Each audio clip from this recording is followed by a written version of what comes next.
Bank loan reject कर देगा सिर्फ इसलिए क्योंकि तुम्हारा सिबिल स्कोर 0 है। पर गुड न्यूज़, तुम इसको 90 दिन में 700 प्लस तक पहुंचा सकते हो। मेरा एक दोस्त है जो 33 साल का है और वो आईटी प्रोफेशनल है हैदराबाद में। वो कहता है कि भाई मैं अपने सारे बिल टाइम से पहले ही पे कर देता हूँ और 2 साल से मेरा कोई पेमेंट लेट भी नहीं हुआ, मतलब एक दिन से भी लेट नहीं हुआ, तब भी मेरा सिबिल स्कोर में कोई खास चेंज ही नहीं हो रहा। और सिर्फ ऐसा नहीं है कि अगर आपने लोन या क्रेडिट कार्ड की पेमेंट टाइम पे करोगे तो आपका सिबिल जंप कर जाएगा। इसके बहुत सारे फैक्टर्स हैं जो आपको सिबिल के स्कोर को अफेक्ट करते हैं। तो मैं वही एग्जैक्ट सिस्टम बताऊंगा आपको जो बैंक खुद देखते हैं जब वो किसी को लोन या क्रेडिट कार्ड इशू करते हैं। तो अब हम शुरू करते हैं। तो पहला जो पॉइंट है, सबसे पहले तो आप अपना फर्स्ट क्रेडिट को ओपन करो, क्योंकि बिना क्रेडिट हिस्ट्री के तुम बैंक के लिए इनविजिबल हो। बैंक को पता ही नहीं भाई कि तुम्हारी क्या हिस्ट्री है, तुम कैसे इंसान हो। इसीलिए तुम या तो सिक्योर्ड क्रेडिट कार्ड ले सकते हो जो एफडी के अगेंस्ट मिलता है, या स्मॉल कंज्यूमर लोन ले सकते हो छोटा सा, तो उससे अपने फर्स्ट क्रेडिट की तुम शुरुआत कर सकते हो। बैंक देखो तुम पर तभी ट्रस्ट करेगा जब उसके पास तुम्हारा कोई पास्ट रिकॉर्ड होगा। और अगर तुमने कभी लोन या क्रेडिट कार्ड यूज़ ही नहीं करा, कभी लिया ही नहीं है, तो रिकॉर्ड बनेगा कैसे? और इसमें बैंक को रिस्क तुम्हारा पता ही नहीं है भाई। और इसलिए या तो तुम एफडी बेस्ड लोन ले सकते हो। एफडी में क्या होगा, तुम्हारे पास एफडी है तो बैंक उसका 75 to 90% तुम्हें लोन दे देगा। लेट अस सपोज तुम्हारी 1 लाख की एफडी है तो बैंक तुम्हें लिमिट दे देगा क्रेडिट कार्ड की 75 से 90% तक, यानी 90,000 तक। तो उसको तुम यूज़ कर सकते हो। या दूसरा तुम स्मॉल कंज्यूमर लोन भी ले सकते हो, जैसे तुमने कोई फ़ोन ले लिया ईएमआई पे, अमाउंट बहुत ज़्यादा बड़ा मत रखना, जैसे 1.5 लाख का ही फ़ोन ले लिया, कोई बड़ा अमाउंट ले लिया एग्जाम्पल। तो इसका पर्पज़ एक तरीके से लोन लेना नहीं है, बस हमें एक तरीके से अपनी क्रेडिट हिस्ट्री बनानी है। और कार्ड लेके भी तुम 500 से 1000 रुपये तक का यूज़ कर सकते हो, मतलब छोटा मोटा यूज़ कर सकते हो, और फुल पेमेंट तुम्हें टाइम पे करना है, ठीक है ना। ऐसा नहीं कि पहले क्रेडिट मिलती है भाई ज़्यादा स्पेंड कर दिया तुमने, क्योंकि उससे तुम्हारा स्कोर शुरू में ही ख़राब हो जाएगा। अब दूसरी बात क्या है, सबसे पहले दूसरी बात यह कि तुम्हें पूरा पेमेंट 100% पेमेंट ऑन टाइम करना है। एक पेमेंट भी तुम्हारा लेट नहीं होना चाहिए, क्योंकि अगर एक पेमेंट भी तुम्हारा लेट हुआ तो तुम्हारा सिबिल स्कोर बहुत अच्छे से डैमेज हो जाएगा। अगर तुम्हारी पेमेंट हिस्ट्री अच्छी होगी तभी तुम्हारा सिबिल बढ़ेगा और बैंक तुम्हें लोन देगा। लेट पेमेंट से दूसरी चीज़ क्या होती है, तुम्हारे ऊपर बहुत ही हैवी फाइन, इंटरेस्ट, पेनल्टी वगैरह वो सब कुछ भी लगता है, जिससे तुम्हारा फाइनेंस भी बिगड़ता है, तुम्हारा क्रेडिट स्कोर भी बहुत अच्छे से बिगड़ता है।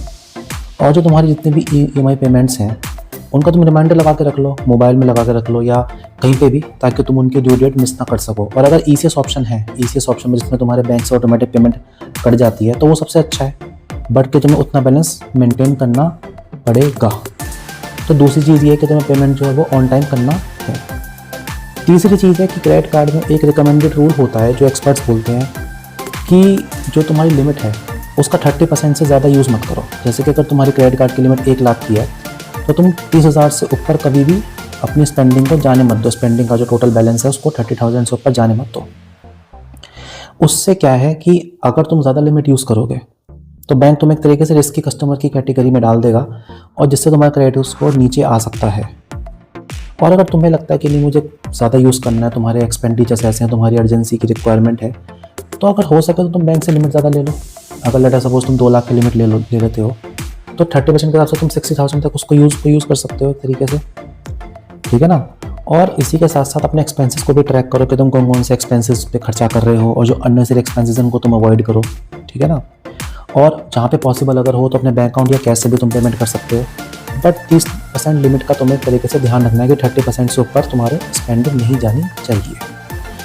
फोर्थ जो चीज़ है, अगली जो बात है वो ये है कि अगर तुम लोन ले रहे हो और अगर तुम्हें लॉन्गर टेन्योर सेलेक्ट करना पड़ता है, अगर तुम्हें डाउट है कि भाई मैं ईएमआई फॉर एग्जांपल तुम्हारी 20,000 रुपये पर मंथ की ईएमआई है और तुम्हें डाउट है कि भाई मैं 20,000 रुपये पर मंथ निकाल पाऊंगा या नहीं निकाल पाऊंगा, पर लोन लेना भी तुम्हारे लिए ज़रूरी है, तो अगर बेटर है कि तुम एक तरीके से उसका टेन्योर बढ़वा लो। अगर 5 साल का लोन है तो तुम 7 साल, 8 साल, 10 साल जैसे भी है तो तुम उस तरीके से बढ़वा लो। तो लॉन्गर टेन्योर से देखो एक नुकसान तो सबसे बड़ा ये है कि तुम्हारा इंटरेस्ट अमाउंट बढ़ जाएगा। जाहिर सी बात है इंटरेस्ट तुम पे ज़्यादा लगेगा, इंटरेस्ट अमाउंट तुम्हें ज़्यादा पे करना पड़ेगा, पर कम से कम तुम डिफ़ॉल्ट होने से तो बच जाओगे, और उससे कम से कम तुम्हारा सिबिल तो नहीं गिरेगा। मतलब 20,000 रुपये पर मंथ 5 साल पे करने से अच्छा है कि तुम 12,000 रुपये पर मंथ तुम 10 साल में मतलब पे करो, ठीक है ना। तो जहाँ पे भी अगर तुम्हें ऐसा डाउट हो, अगर तुम्हें ईएमआई ज़्यादा हैवी लग रही है, तो बेटर ये है कि तुम लोन एक तरीके से लोन का जो टेन्योर है उसको तुम बढ़वा लो। अगला जो चीज़ है वो ये कि मल्टीपल लोन्स, बहुत सारे लोन एक साथ मत लो।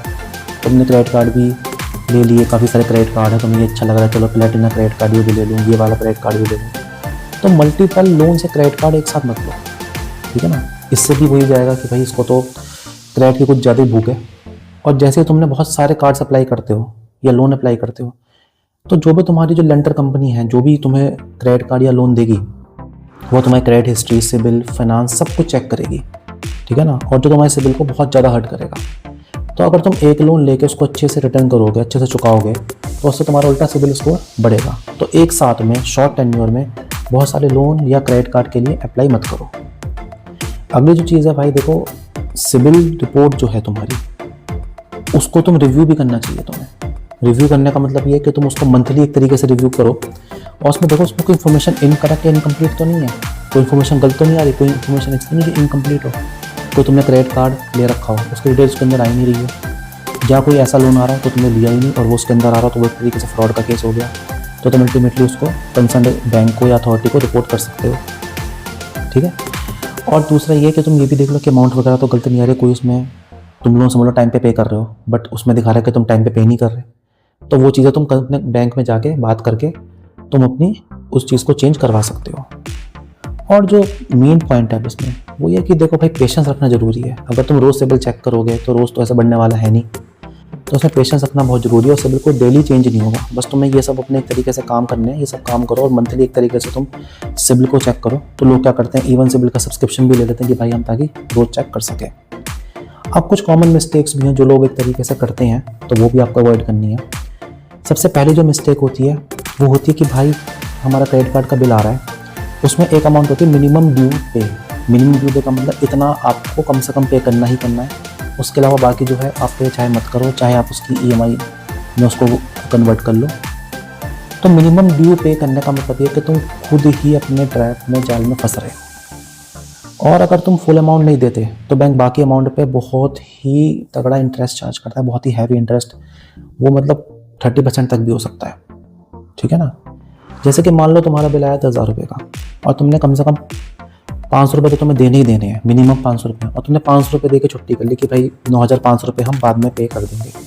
तो बैंक उस 9,500 रुपये के ऊपर बहुत ही तगड़ा इंटरेस्ट लगाता है और अगले महीने का जो बिल है वो तुम्हारा और ज़्यादा बड़ा हो जाएगा और फिर तुम्हारे ऊपर और ज़्यादा प्रेशर, और फिर तुम सोचोगे कि भाई किस तरीके से पे करें, और फिर अल्टीमेटली तुम डेब्ट के ट्रैप में फंस जाओगे और ये तुम्हारे सिबिल स्कोर को बहुत अच्छे से डैमेज करता है। दूसरी चीज़ वो ये कार्ड को मैक्सिमम लिमिट पे यूज़ कर लेना। वो तो मैंने बताई दी कि 30% से ऊपर हमें यूज़ नहीं करना चाहिए। कुछ लोग क्या करते हैं 50,000 की लिमिट है और 50,000 को ही पूरा यूज़ कर लेते हैं, उतना ही यूज़ कर लेते हैं, उसके बराबर ही आसपास ही यूज़ कर लेते हैं। तो अभी बैंक को भी सीखने मिलेगा कि भाई ये बंदा पैसे के लिए डेस्परेट है, उसको पैसे की बहुत भूख है, और ये एक तरीके से तुम्हें रिस्की कैटेगरी में डाल देगा जिससे तुम्हारा सिबिल बहुत ही नीचे चला जाएगा। इसलिए हमें वही 30% वाला रूल फॉलो करना है। और अगर कभी तुम्हें लगता है कि तुम्हारा अमाउंट मैक्सिमम के आसपास भी चला गया है, तो क्रेडिट कार्ड का बिल जनरेट करने से पहले उतना डिफरेंस अमाउंट तुम पे कर दो, जिससे तुम्हारी यूटिलाइजेशन एक तरीके से क्या हो जाएगा, कम हो जाएगा और तुम्हारी यूटिलाइजेशन जो है वो विद इन लिमिट्स में आ जाएगा। तीसरी चीज़ ये भी एक बहुत बड़ा मिथ है, जो लोग कहते हैं कि बार-बार सिबिल चेक करने से सिबिल स्कोर डाउन हो जाता है, जबकि अगर तुम खुद पर्सनली चेक कर रहे हो तो ऐसी कोई दिक्कत नहीं है। बट अगर तुम बार बार लोन या क्रेडिट कार्ड अप्लाई कर रहे हो और उन एप्लीकेशन पे बैंक तुम्हारा सिबिल चेक कर रहा है, तो उससे वही सिग्नल जाता है कि ये बंदा बहुत ज़्यादा डेस्परेट है क्रेडिट के लिए, और वही तुम्हारे सिबिल स्कोर को अफेक्ट करता है। तो उसका मतलब ये अगर तुम सिबिल बार बार चेक कर रहे हो नॉर्मली, वो तुम्हारे सिबिल को अफेक्ट नहीं करता, पर अगर बैंक तुम्हारे सिबिल को बार बार चेक कर रहा है, वो तुम्हारे सिबिल को अफेक्ट करता है। तो अगर भाई का तुमने ये सब स्टेप्स फॉलो करे तो तुम्हारे सिबिल 700 प्लस आने के बहुत हाई चांसेस हैं। तो इसीलिए आज से अपना फर्स्ट स्टेप स्टार्ट करो। इसका मतलब ये कि अपनी क्रेडिट हिस्ट्री जनरेट करो, बनाओ, वरना डिले करने में भाई देखो तुम्हारा ही लॉस है। तो अगर तुम्हें वीडियो अच्छा लगा हो तो सब्सक्राइब और लाइक का बटन को क्लिक कर दो, और अगर कोई डाउट्स हो तो तुम कमेंट भी कर सकते हो, तो उसमें मैं तुम्हें रिप्लाई कर दूंगा। तो थैंक यू वेरी मच।